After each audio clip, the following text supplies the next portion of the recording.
70-80 ہزار کی لیڈ سے جیت رہے تھے.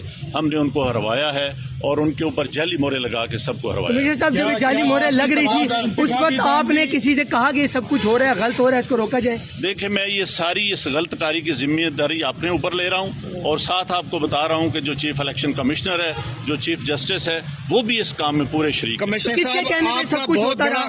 یہ اتنا سب کچھ ہوا آخر کس کے کہنے پہ ہوتا رہا؟ آپ کیوں پریشر پہ تھے؟ کس نے ایسا کیا؟ میرے اوپر کوئی دباؤ نہیں ہے. میرے باپ دادا بھی انگریزوں کے خلاف اور سکھوں کے خلاف جنگیں کرتے رہے ہیں، لڑتے رہے ہیں یہ ملک بنانے کے لیے.